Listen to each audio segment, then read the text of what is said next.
Et maintenant, notre prochain conférencier, Ryan McKelley, qui est professeur associé au Département de psychologie de l'Université du Wisconsin-La Crosse. M. McKelley est psychologue agréé et professeur agrégé de psychologie clinique et de counseling à l'Université du Wisconsin-La Crosse. Il donne des cours sur la psychologie de la santé, la modification du comportement, le counseling de groupe et sur les hommes et les masculinités. Il est co-auteur de plus de 20 articles revus par des pairs et de chapitres de livres, principalement dans le domaine des hommes et de la masculinité. Ses sujets de recherche et de présentation spécifiques comprennent notamment la recherche d'aide chez les hommes, les modèles de traitement alternatifs, les hommes et la dépression et la psychologie de la santé. Dr McKelley a pratiqué dans plusieurs milieux cliniques différents et continue d'offrir des services en pratique privée sous forme de thérapie individuelle et de groupe. Il est membre de la Society for Psychological Study of Men and Masculinity, une branche de l'American Psychological Association. Il a déclaré un conflit d'intérêt ou apparence de conflit d'intérêt. Thank you for that introduction. Chris made me look bad earlier when he uttered some French that he had learned in high school. Made me regret taking 7 years of German. But willkommen und danke. That's all I have for you. And actually, and I do say this in all seriousness, you'll hear me probably weave this theme in as I talk, particularly when I talk about masculinities, and it's about connection. And my only regret was missing some of the wonderful stuff that was coming out of the speakers earlier today. I was able to get a lot that was in writing, but based on your reactions, I know they're saying wonderful things. And I do appreciate those that have spoken before me, because they basically taken care of my presentation for me. I could probably just sit and say what they said.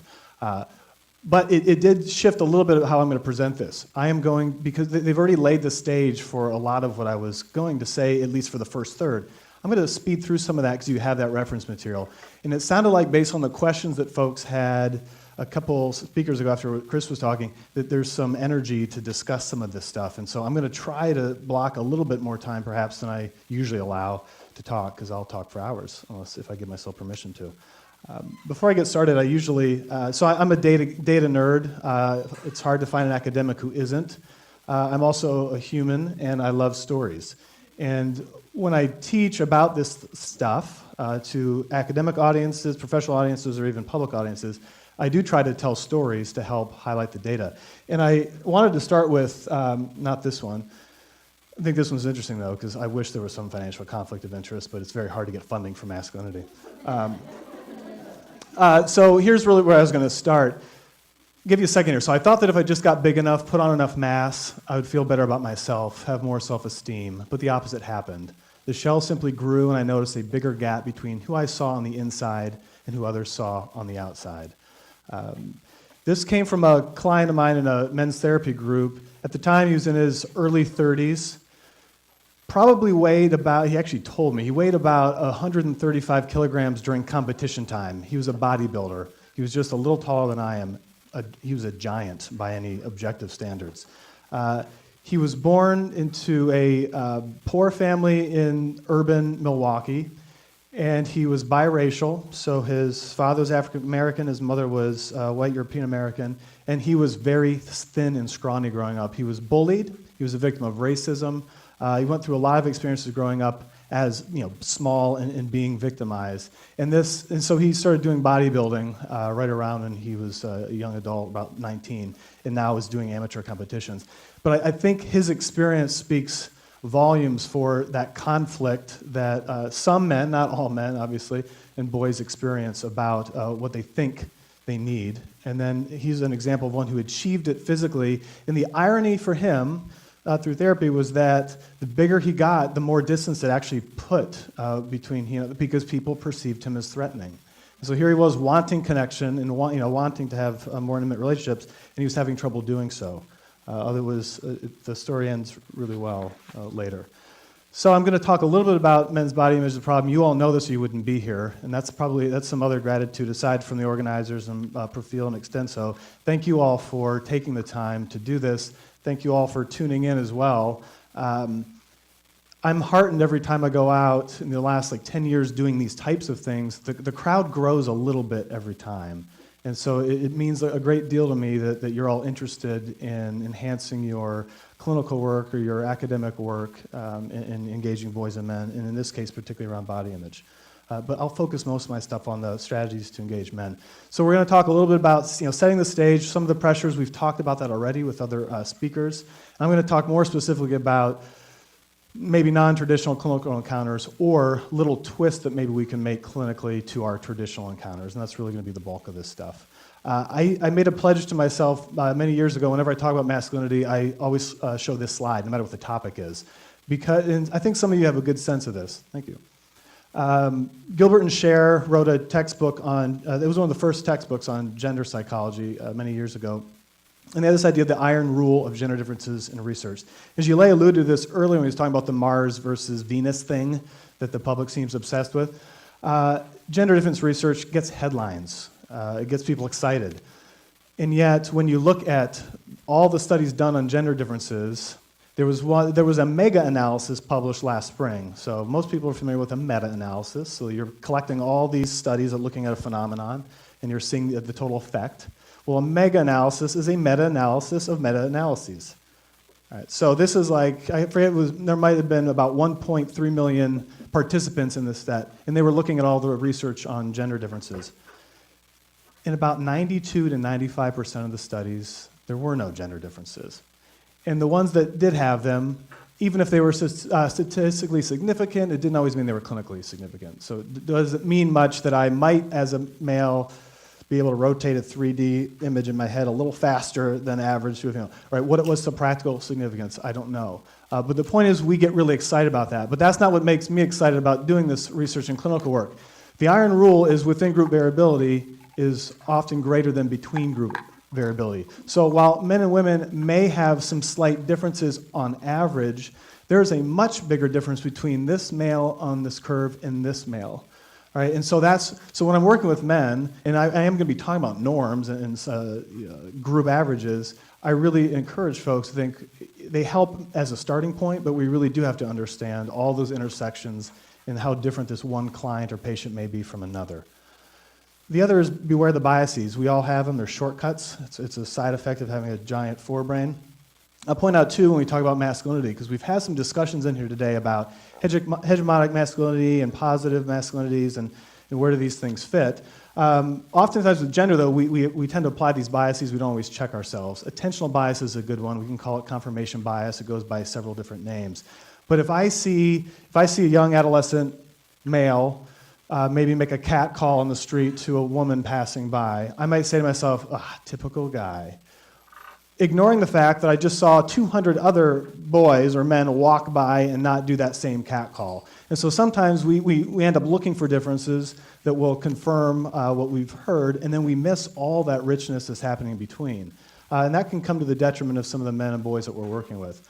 Similarly, this fundamental attribution error, when we see somebody engage in a behavior, in this case we'll take a negative one, we say that must, so I saw that man act aggressively, he must be an aggressive person. And so we make it trait-based or personality-based, and we ignore the context under which it's happening. Well, there might be a lot of reasons why that behavior was happening at that moment, at that time. Now, if I'm acting aggressive and somebody calls me out on it, I'll have 101 different reasons why I was acting aggressive. That's not me. There's all these things. So the bias, we tend to flip it, and we flip it with positive traits as well. But we have to catch ourselves to try to think, okay, why am I noticing this? Why am I paying attention to it, and what can I learn from it? And this has been said, I think, John did a really nice job talking about this. Chris mentioned as well, limits to generalizability. What do we know? Unless I show it there on the slide that says this population was specific to some geographic region, most of our research is on, particularly with masculinities, college, white, male, middle-class college populations, mostly in North America. And so when I speak about some of these norms, I am coming from that default place, unless I'm telling you otherwise. We're getting better as a field and fields, but we have a long way to go. We know that socioeconomic status, access to income, it matters. It matters who can get help. It matters who can get paid to get help. We know that race, ethnicity, not all men are created equally. Black masculinities are different than white masculinities in the United States. All right, we've got certain restrictions that are placed upon us based on where we're coming from. Then certainly non-Western versus Western. And then when I do speak, I am speaking mainly about American norms, but it extends to North America and certainly some Western European countries and Australia. Some of the data that I'm going to show you come from Australia and New Zealand as well. So is men's body image really a problem? You all believe that or you wouldn't be here. So I didn't initially start getting interested in this. One of the ways I paid for graduate school was as a personal trainer. It had a flexible schedule. I got to move around. It was different than sitting in the lab or doing clinical work, and I really enjoyed it. However, I worked with men and women, although I specialized in sport-specific training and then training military to get into officer candidate school. So these would be individuals who couldn't meet their physical requirements but met all the other ones and needed to get there. Imagine yourself a trainer and you've got a male client that walks in. What are the top 3 things they ask for? What are their goals? What are men looking for? I'll give you a hint. You saw some images earlier that Chris showed. Okay, so bulking up's one of them, but very specifically, where do they want to bulk up? Arms. 6-pack abs was the #1 request, followed by biceps and chest. And I constantly had to, it wasn't a fight, but move them from the goal of looking good to feeling good. And this is what we should be doing anyway when we're talking about health. But those are the things men are asking about. And so I often end up having to do education about the genetic component to 6-packs. And many people don't know this, but about 60% of it is genetically predetermined.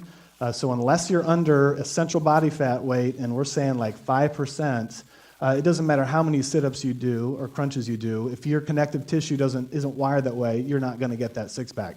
So you've got men and women chasing ideals that aren't necessarily even possible for their somatoform. So there's a lot of education around that stuff. So I got a sense of what they were at least asking for in that setting. The other thing about men's body image is that it's paradoxical, because you saw some images about the steroidal, really pumping those muscles up. So that was, the drive for muscularity was big, especially in the early 80s.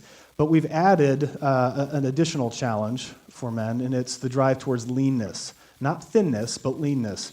So the 2 paradoxes are lean and muscular. Well, if you know anything about putting on body mass and taking it off, those are mutually exclusive at the same time. So it's really hard to build lean mass and trim body fat. And so oftentimes people who are seeking those things are going to be engaged in a caloric excess, and then they're going to have to trim back. But oftentimes you've got people out there trying to do the same thing at once, and it's an unattainable goal, and it leads to disordered eating behaviors and other problems. The other one is that men simultaneously feel proud about and self-critical of their bodies. So it isn't just, hey, I don't like my body, right? I like what I've done with it, but I'm not there yet. I'm still going. So there's a paradox there when we look at body image as well. And it's not to say that women don't experience that, but certainly this is one thing that stands out with men. And where are the trends?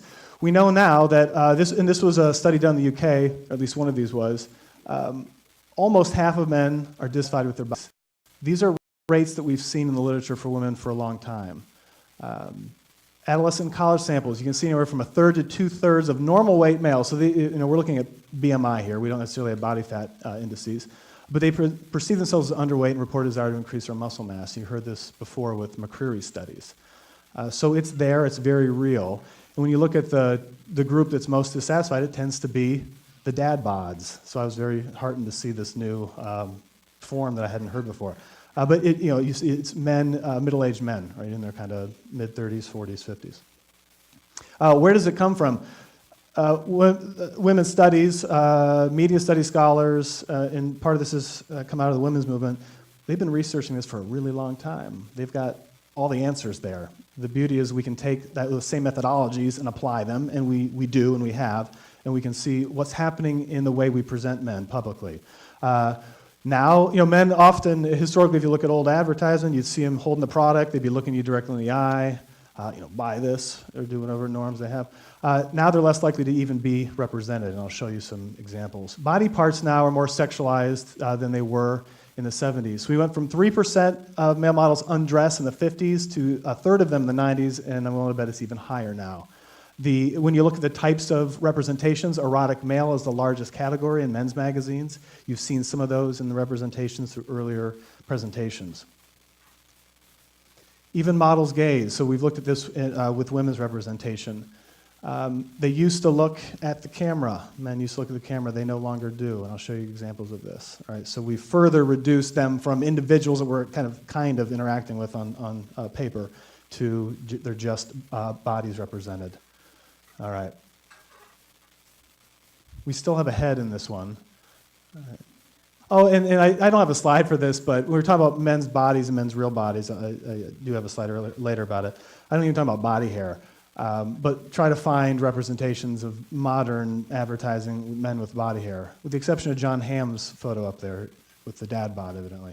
And yet, about 87% of Caucasoid men have chest hair, and about 68% of African-American men have chest hair, and yet it's absent a lot.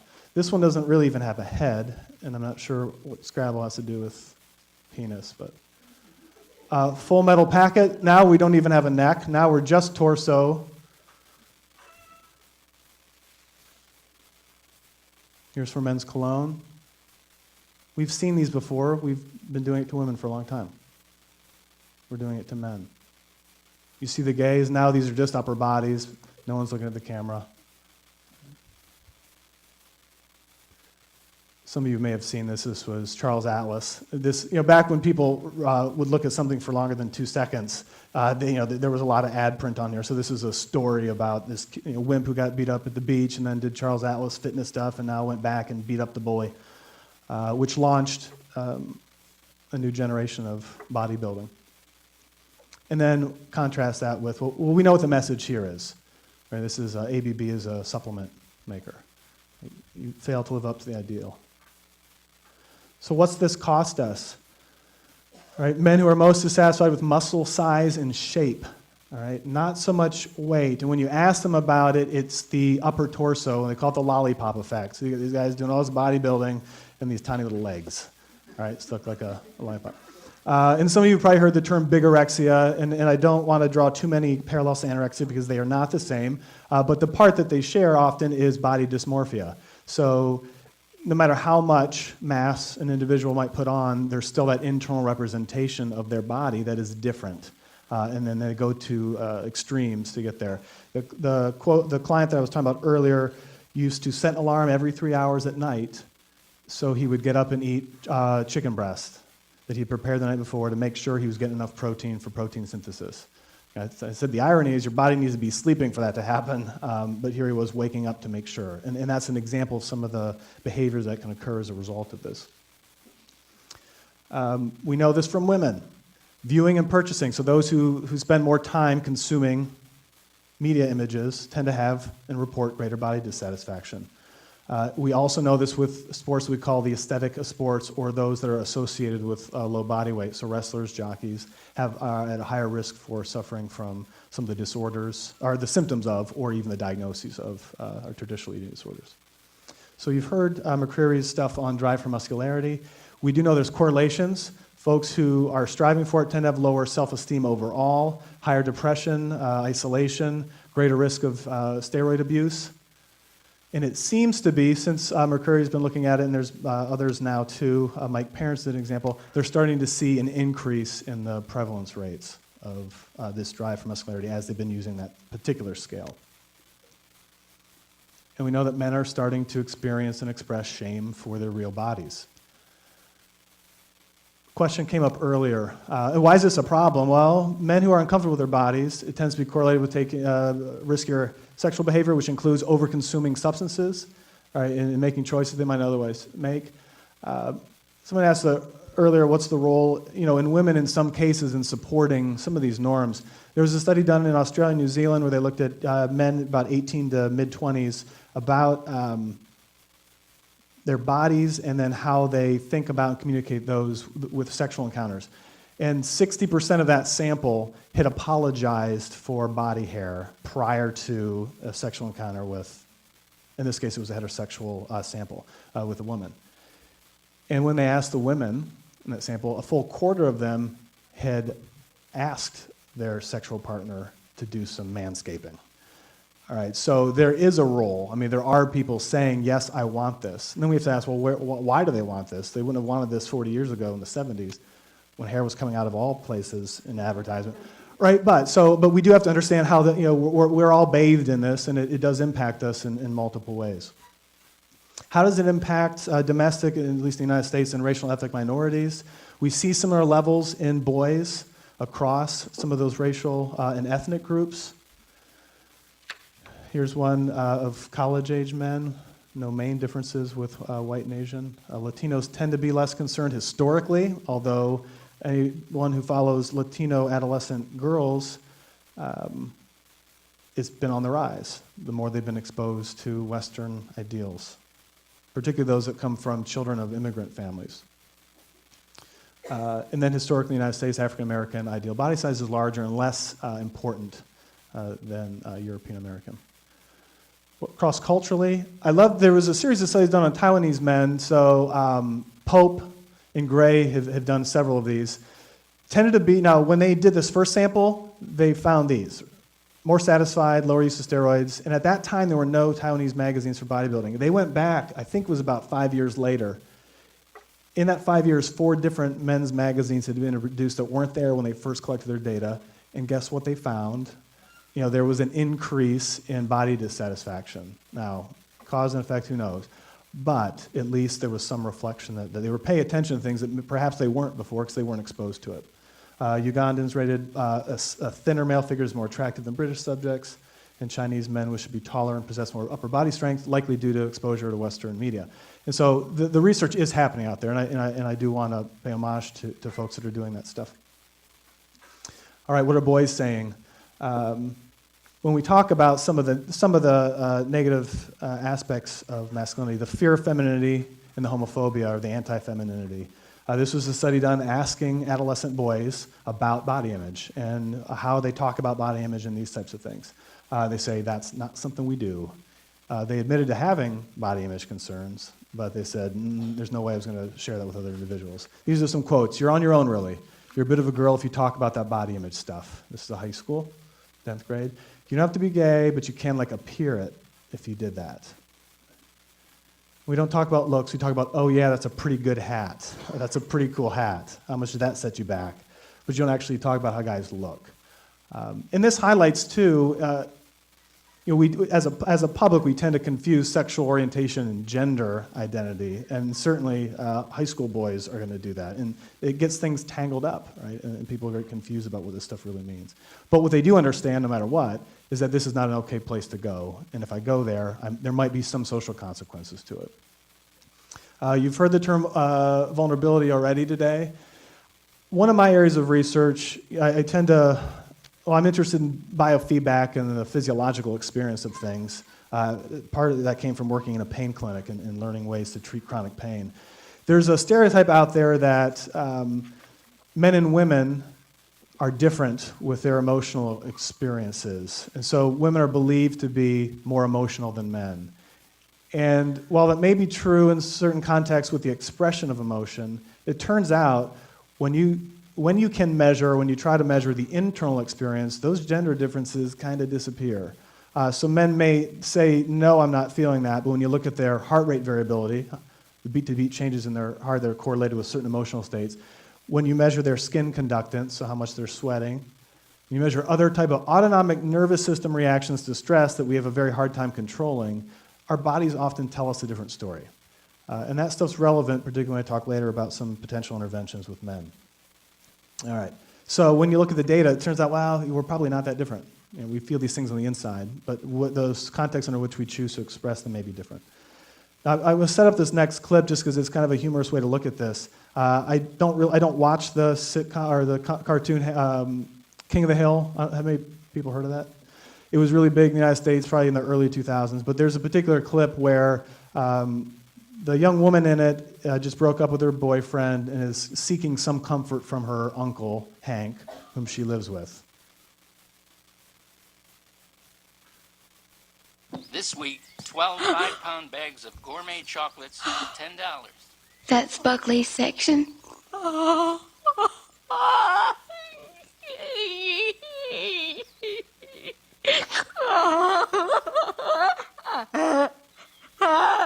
You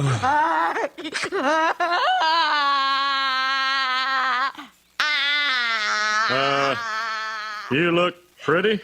I was dumped. 3 words, nothing more. You look pretty. Nothing more. Why aren't you saying anything? I never liked that Buckley. You should be happy. That guy was an annoying, greasy-headed loser. I was dumped by a loser. Jeez. Luann, sometimes life throws you a curveball. Now, there's 2 ways you can deal with it. You can cry, and that's the path you've chosen. Or you can not cry. How do you not cry? Well, instead of letting it out, try holding it in. Every time you have a feeling, just stick it into a little pit inside your stomach and never let it out. Are you supposed to have a pain under your rib? Yes, that's natural. The body doesn't want to swallow its emotions. But now you go ahead and put that pain inside your stomach, too. I think it's working, Uncle Hank. I feel sick, but not sad. There you go. All right, so I mean, it's a bit of a comical way to, but there's a very real message in here. So those of you, and many of you here are healthcare providers, right? We know there are consequences to holding all that stuff in, and it comes out in the form of cardiovascular disease, hypertension, all kinds of things. So I'm going to quickly throw all these up here and move on, but just I want you to think in terms of these. So when people, not just men, but when people choose to avoid, say, I'm never going to get hurt again, right? I'm going to hold all this stuff in. We tend over time, if that's repeated over and over again, we might lose some of these abilities. So decreased sensitivity to my own feelings. Right? If I say, well, if I'm told I'm not allowed to have this experience, eventually I'm going to be confused. I won't quite know. I'm going to be confused about other people's. I may overvalue the rational and downplay that emotional piece of things.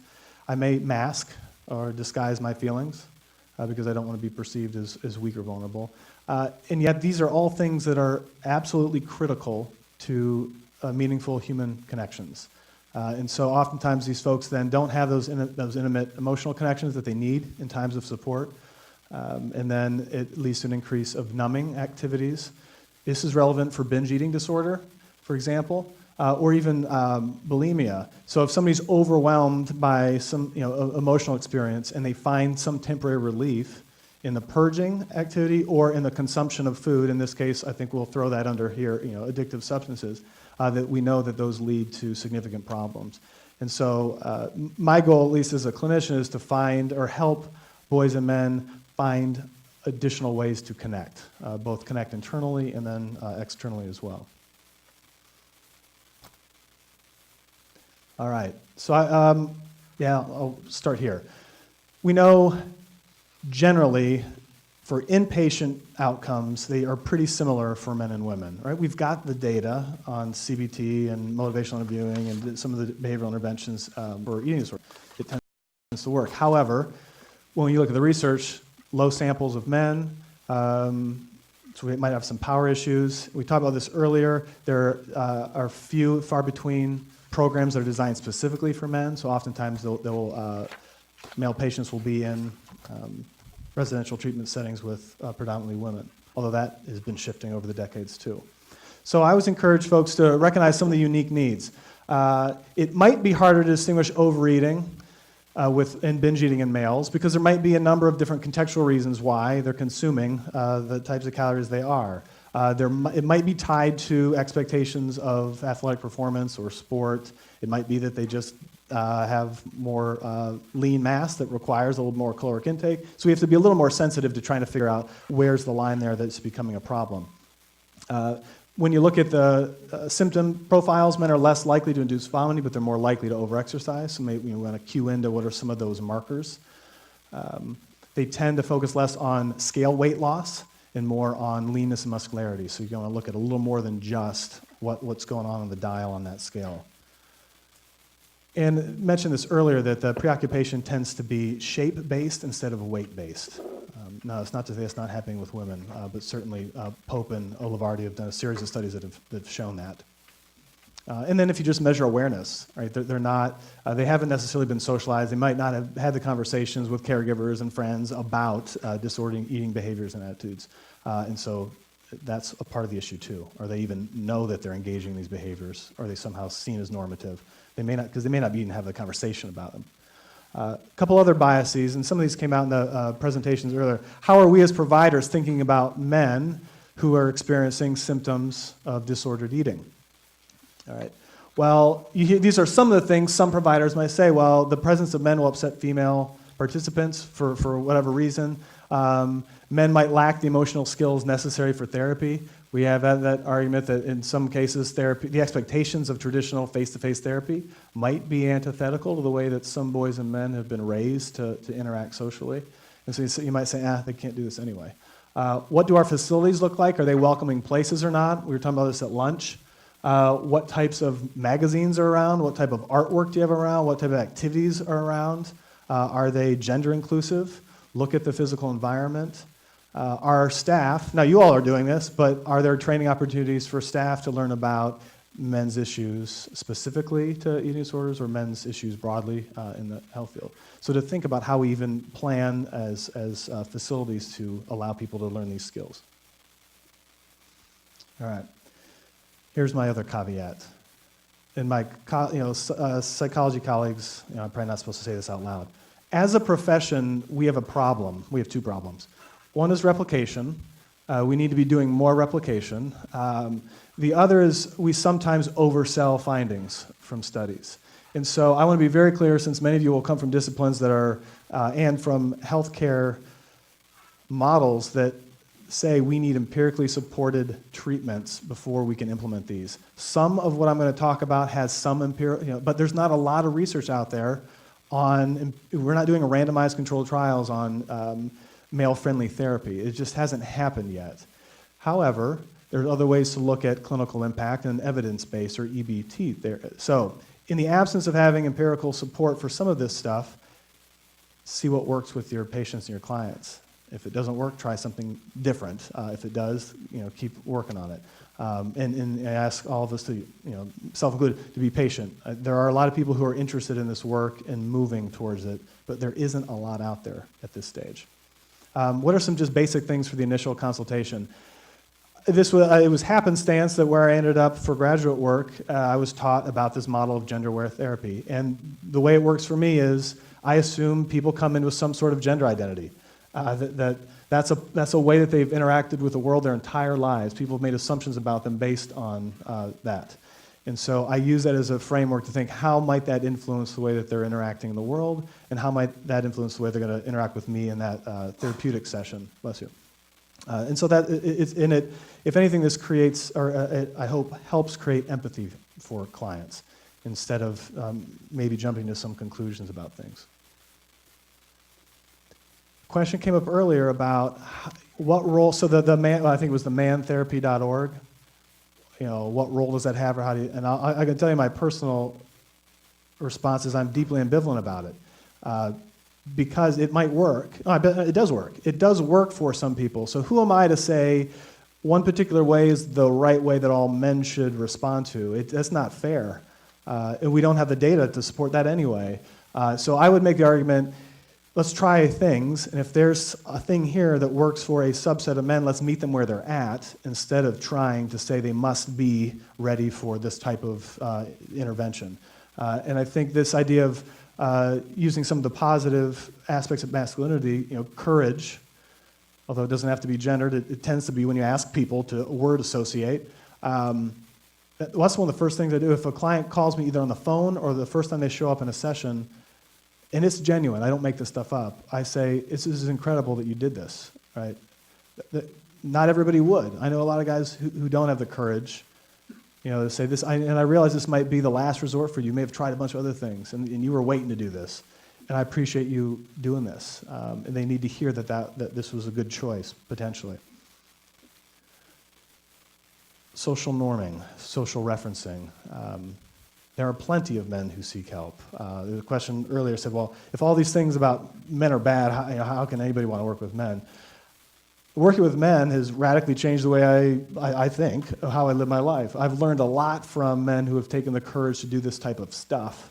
And I'm challenged daily to work towards some of those ideals as well. But I let them know, you're not the only one. I know you may feel you are. And then I'll use the opportunity to say, well, yeah, I've got a men's therapy group here of 5 other guys who are experiencing things that might overlap with yours. And so you're not alone. It may feel like it, but there are plenty of other people who have taken this step that you have taken. And then lastly, and I think this is just ethical, this is good ethical practice, this is good informed consent, is to talk about the limitations and expectations of therapy. So if you have a client coming in saying, well, my insurance company only covers 4 sessions, and so you got 4 sessions to help me out. First I panic, and then I say, I often, even in the first session, I'll say, you know what, sometimes people feel worse before they feel better. So if your expectation is you're going to come into this room today and leave feeling really good, I've already probably failed you. Now, I don't want them to leave without anything, and so I do want them to walk away with at least one tangible thing to do between the next time we see each other. And I'll talk about that in a minute. But I do let them know this is going to be a process. And your process might be different from somebody else's, and you might take a few sessions here and go out and live your life and test it out. You might come back in for a tune-up, and then go back and live your life. So the way you do this help-seeking thing might be different, but we'll try to work together if we can to make it happen for you. All right, so here are some of these clinical tools and applications. I'll go through each of these. Many of you are familiar with some of them, some might be new. Non-traditional settings. How many of you heard of walking therapy? A couple, and so an audience yesterday on suicide prevention, not a single hand went up there. There are obviously problems with this approach, and so consult your ethical boards and your organizations. I do know the American Psychological Association has their legal team looking about what are the implications for confidentiality for walking therapy, but are there opportunities to leave the consulting room in the face-to-face thing? Now, I realize this is much easier in large urban settings or a place where you might not be identified. Obviously, the client or patient's confidentiality is always number one and paramount. I've got colleagues that do this with teens, Latino teens in New Jersey. I've got colleagues that do it in Austin, Texas, but those are big urban areas and they're anonymous. It would be much harder for somebody in a small rural area to do so, particularly if they know who you are. I'm able to get away with it a bit on my campus because I'm a department chair. So I'll be seeing with a lot of students. I do some student org advising, and so it doesn't they don't know who these people are. And I've now with my men's therapy group, at least in the spring, our last session, we will go hiking up in the bluffs, and it's radically changed our termination session. What we get there is different than when we're all sitting around the room. And I mentioned that specifically. So communication scholars have looked at this for a long time. You hear the comparison face-to-face, shoulder-to-shoulder. Boys on average tend to be socialized for shoulder-to-shoulder communication. And there was this really fascinating study where they took adolescent boys and girls, and they gave them some question prompts, and they put them in one of 2 conditions. One is the questioner, in this case I believe it was a parent, asked the questions of their child face-to-face in a room, and the other they went for a ride in the car, side by side. In the room situation, boys were less likely, there was less depth and less breadth of content in their discussion with those than the girls, but in the car setting, those gender differences disappeared. So it's not that men are incapable of having conversations. Sometimes we might have to change the way we orient ourselves to be at least more comfortable in those initial stages. I did a little experiment with a men's therapy group 2 years ago. They felt a little distant to me, and physically they were. I mean, their seats were kind of, we sit in a circle, but they're responsible for putting their seats around. So one day before they showed up, I moved all the seats in like 18 inches.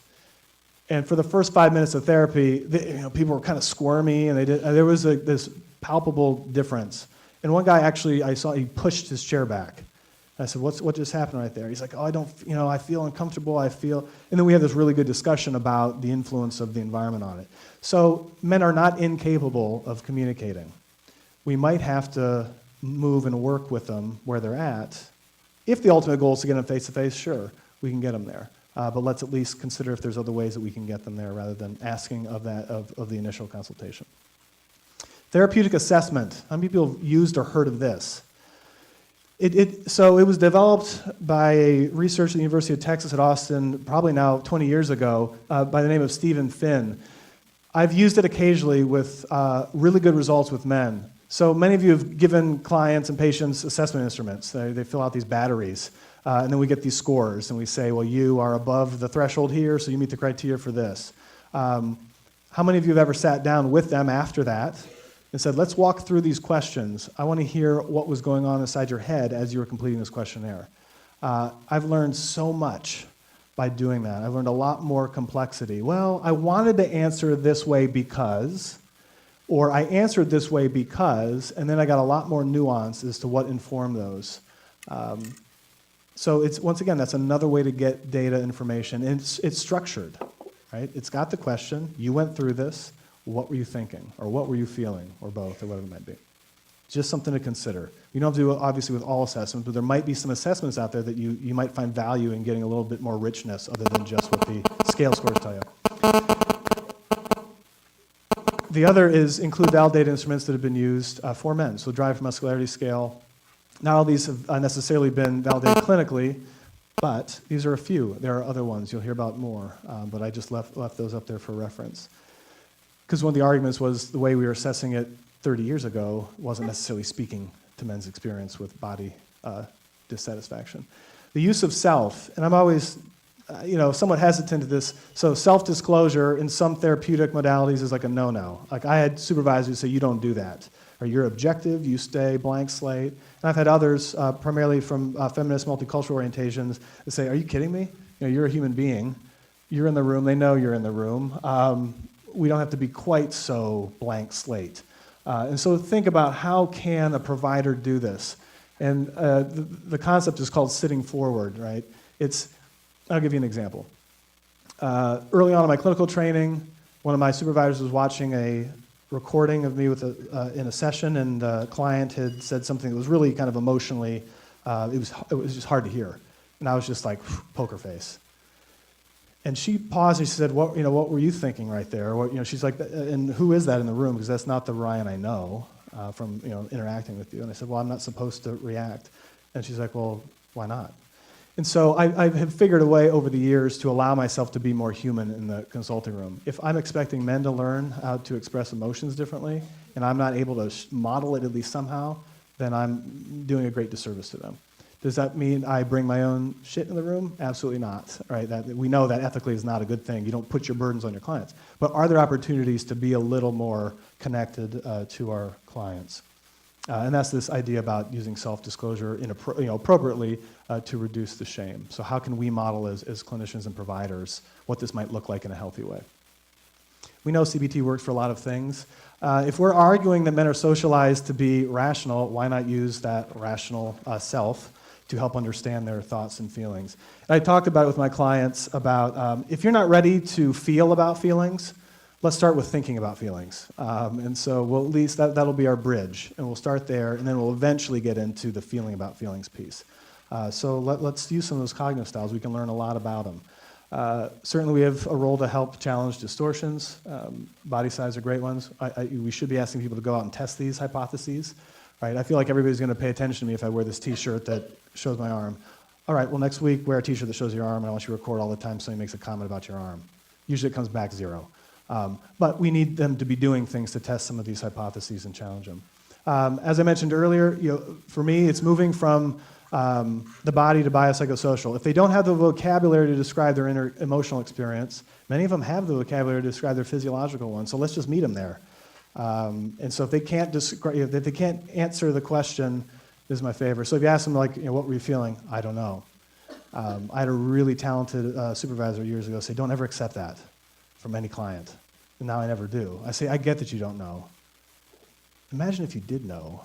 What do you think you might, or what would your friend, or what would somebody, give them a little bit of distance, give them a little bit of psychological distance from it. Oftentimes, they're going to tell you what they were feeling, but you provide some of that distance when you do stuff like that. But start with what was their body doing, right? When somebody shamed you about your body, what happened, right? Well, I felt my heart race. Okay. Get them learning about what those sequences of physiological events, and then start to build a vocabulary around that. Homework. So the B in CBT, through most research show that's the most active ingredient. The cognitive stuff is important, but the behavioral stuff was happening for the 160-something hours when they're not in our room each week. So we need to have them out there doing things to challenge some of these. Expressive writing. James Pennebaker at the University of Texas at Austin has been researching this. It works for a lot of things, not for everything. But is there a way that we can get people to express if they can't do it verbally? Can they tell a story, write a story about it? Bibliotherapy. This is another one of those things. If it's too distressing personally to talk about it, let them experience it through another's story. Let them read a short story about it. Let them read an autobiography about a celebrity or an athlete that they're familiar with that has shared those problems. Give them a place where they can pin their experience and then eventually work towards personalizing it. I recently published a chapter on metaphor. This is one of those where I want to research it. There's no empirical support here specifically. But use it. It's a shared language. Just because somebody says they feel a certain way doesn't mean my view of that word means the same. If they're telling a story, create shared meaning, use their metaphors. That shows that you're listening and that you care. Eventually, you might move towards the more direct communication of it, but meet them where they're at in the use of metaphor. We know that there is some evidence-based research looking at that it helps aid in CBT, so if we're giving people examples of things. I could talk more about that. Challenging one, particularly in this field, is single-sex groups. Sometimes men just benefit from being in homogenous groups. They're more likely to talk about stuff like shame and stigma, sexuality.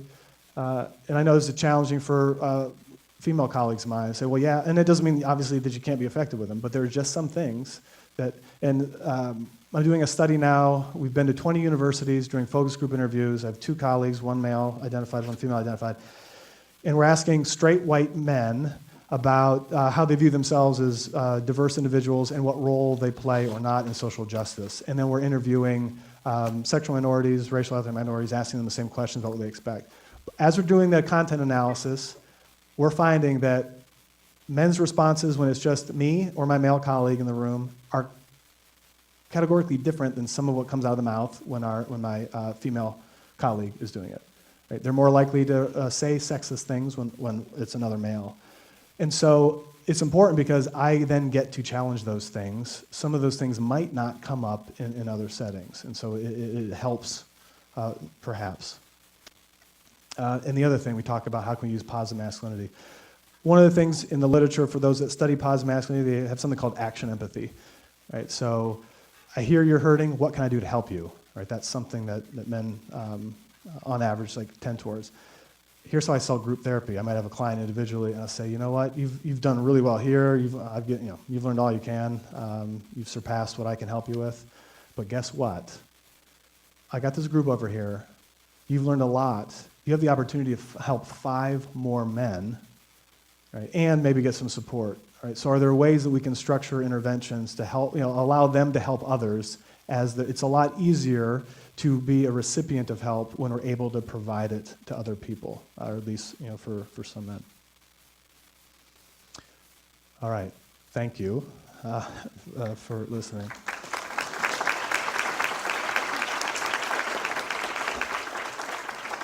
I can count on my hand the number of times I've finished a talk in time, so yay me. But any questions or comments about this or stuff earlier? Yes? I'm also in charge of teaching the class of eating disorders at this university. Mm-hmm. I would like to know what are the main common mistakes that female therapists do make with men, or what are your advices towards those women? So the question is, what are the common mistakes that female clinicians might make with men, and then what are some recommendations for it? I will. Can I pause briefly? Does anybody want to admit to any? Or has anybody had an encounter where they thought it was going to go one way and it didn't work? Yeah. Yeah, with female clinicians and male clients. Okay. Well, I'd say, so I do have colleagues, particularly in the Division APA that specialize in men and masculinity. These are female clinicians and researchers that research women's engagement with men's issues. And they say that the biggest problem is failure to educate themselves on male role norms. And so if you've spent a lot of personal experience or training experiences around women's issues, particularly with eating disorders, and there hasn't been a lot of coursework, workshop, certification, whatever it might be, in men's version of those, then there's a tendency to not ask the right questions and or make assumptions that men are similar. And so they're being asked questions like about how they feel about their hips. And they're like, well, what do you mean? That isn't my concern. And so part of it's just being, I'd say the number one is just being aware that there are some clinical differences there. And the reason I'm hedging a little bit is because I don't know personally what those might be other than the lack of awareness. But you're all here doing this, so there's already some awareness about it. Any other ideas, though? I mean, you've got a group of experts.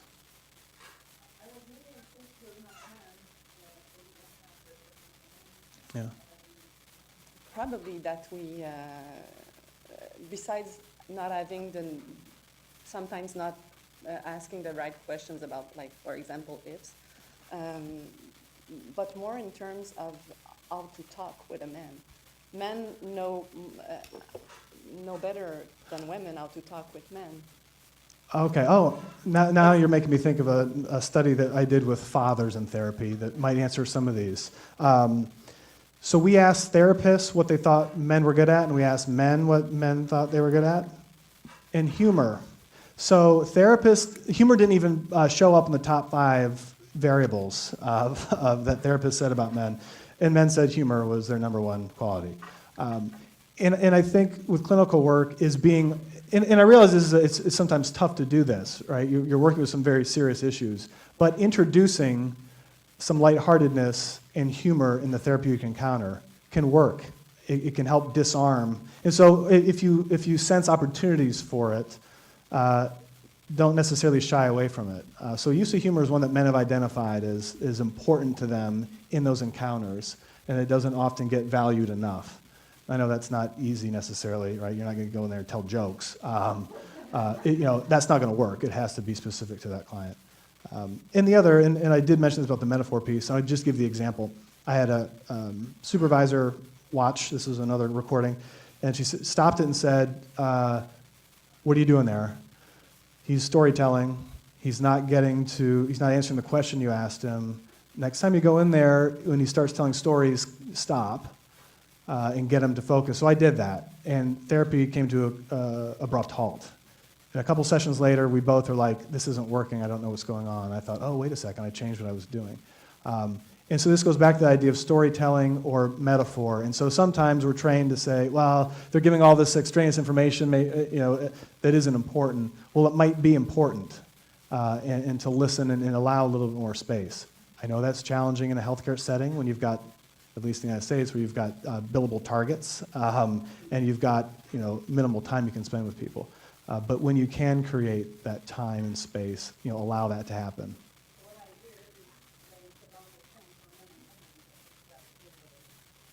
Of the therapy will depend mostly on the confidence link.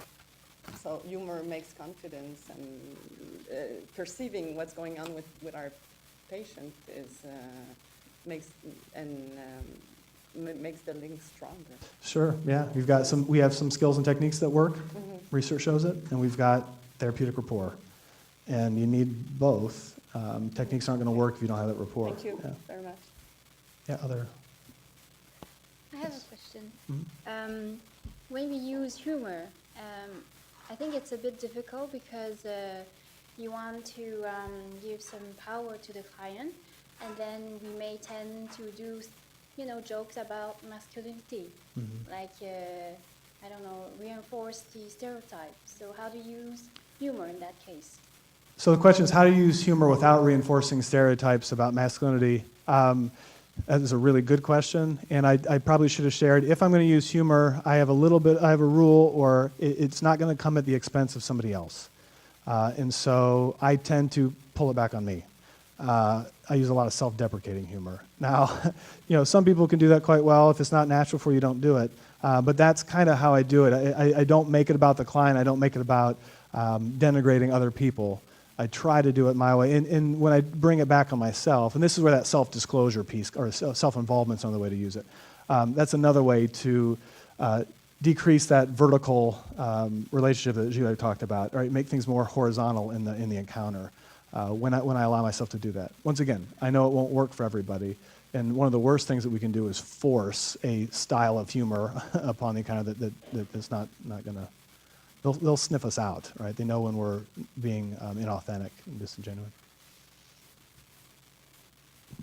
Yes.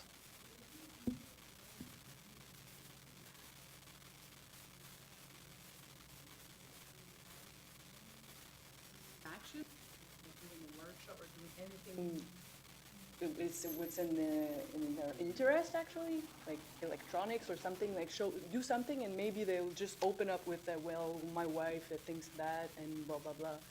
So this is a really good question. I'm glad you asked this, because we can rely a little bit on cognitive psychologists and neuroscience for us. The question is, can we engage men while they're active in some domain? Will that allow them perhaps to open up in other ones?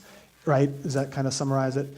So we involve them in activity. Well, that's the cognitive bottleneck theory. So if I'm a male and it's hard for me to restrain emotions, but I'm working really hard to do it, but I'm using all my cognitive faculties to do so. If you start removing some of those cognitive faculties, you get me walking, you get me doing something, I've got perhaps less cognitive defenses available to hold back. And so there is some research out there that suggests that we can perhaps get people to engage and open up in ways if we distract them in a way that they don't have that strength to inhibit.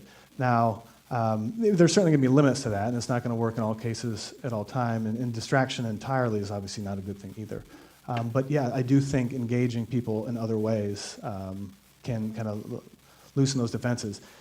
Yeah, there's more I could say on that. Yeah? It's something to do with what's just been said. It might be I'm not talking about therapist to client, I'm talking about, nevertheless, opening up. The motto of the sheds in Australia, sheds, you might not know this, but sheds, we have 1,000 in Australia where men get together. Mm-hmm. Our motto is, men talk shoulder to shoulder and not face to face. I know it's stereotypes, but there's a lot of truth in that. Mm-hmm. And I myself have seen men open up, younger to older, when they're working on something together. I've seen genuine opening up in the way that we're all supposed to tell people to open up. So I know it's not in the therapeutic, inverted commas, therapeutic environment, but lots of prevention of suicide, I know from myself, happens in that exchange between men, yeah? And not necessarily with a therapist. And we should be interested in that, and not just in so-called therapeutic encounters. Absolutely. So I know it sounds like a stereotype, but shoulder to shoulder is worth thinking about, I know, as opposed to face to face. It seems to be easier for women. I just share the Australian experience with you. Yeah. Does that answer your question, though? No. Because I think with you, men and women, and what I notice is like when cutting a carrot, like maybe this guy would just be talking like face to face, but cutting these carrots, like it's just like talking about anything, like really private things. Absolutely. I'm like, okay, good. Well, and that's one of the controversies about EMDR and some of these therapies. One of the arguments is that it's exposure therapy, but you're taking people's focus off inhibiting the emotional experience of the trauma, and you've got them focusing on following this, and at the same time, then they're starting to open up. So it's a similar principle, I think, to think about it that way. I think we have more time. Yeah. Hi. Hi. Thank you for your presentation. Oh, thank you. It's very nice. Would it be possible for you to share your common metaphors you use? Yes. Well, it's good for inspiration for everybody, I think. Well, what I'll share is so funny because the same question came up yesterday. They said, give me an example of a metaphor you use. And what I'll always say is you've got to use the metaphor that the client, there's two situations, that the client has introduced and generated, or one that I know really well that I can communicate really well, because I'm going to give you two examples. So my favorite one, and this was part of the title of that chapter, was called Pushing Haystacks and Cracking Steel Balls. I'm going to leave the steel ball part out. So this was a client who had this horribly traumatic history, and he himself had abused his infant children. I mean, this was in rehab several times. I mean, I've never probably met an individual who has suffered as much as this had. And here he was in mid-30s, late 30s, seeking treatment for anger. I didn't like him from step one. I ended up loving him tremendously as a client later on. But he would spend 45 minutes just being angry about everybody else's stuff, and then at the very end of the session, he'd finally start to take some accountability. But for about 8 sessions went by, and he's like, I don't feel like we're getting anywhere. And I said, I don't feel like we're getting anywhere either. What's going on? And he said, you know, out in the fields where you see those giant haystacks, he said, I feel like each week I come in and I push that haystack just a couple inches forward. And then the next week I come in and I grab another haystack and we push that one just a little bit forward. And I don't feel like I've made any real movement. He said, I said, well, what do you want? He said, I want to come in, grab a haystack and push it across the field all the way before we grab another one. I was like, oh my gosh, that's a great metaphor. So we ended up agreeing, we used that to call each other out. So if we were working on an issue and he started to distract himself with something else, I'd say, haystack. Or if I ended up losing focus and going down to some detail that wasn't helpful, he'd call me out on haystack. So that was one that was shared and it worked really well. Here's where I failed before. I've probably sailed, I could probably count on one hand the number of times I've been in a sailboat. I know little to nothing about sailing. But I had a client who was an avid sailor, and somehow we stumbled upon this, sometimes the quickest way to point A to B is not a straight line. I do know that much in sailing. You need to catch the wind in the right way, and sometimes it's going to be this way. And then I made the mistake of trying to talk about a bowline knot. Well, that's not how you pronounce a bowline knot. And he's like, you don't know what you're talking about, do you? I was like, absolutely not.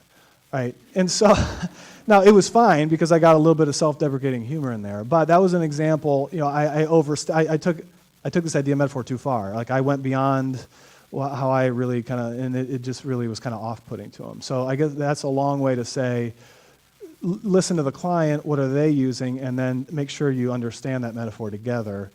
And then if there's ones that you know really well or another client has introduced that you've known worked really well for another client, then make that connection. Say, hey, here's something. And then, you always have to make sure you both share, you have a common meaning for it. Because sometimes we mix metaphors or we think we're talking about the same thing. And I didn't mention, the goal though is eventually we're not always talking metaphor, right? So, to get them to be able to communicate at least, directly sometimes about these things. Do we have time? Yeah. Okay. Mm-hmm. I like slightly obtuse. Good. I was wondering about the notion of the Adonis complex. When you were talking earlier in your presentation about body image dissatisfaction, how much purchase does that theoretical or does that concept actually have in the clinical realm? Because it was a hugely successful book, and the media really, really latched on to the notion of the Adonis complex. But there doesn't seem to have been much take up in the scholarly literature since then. So can you comment on that? I wondered. I guess I can only to the extent that I think it worked when it was developed.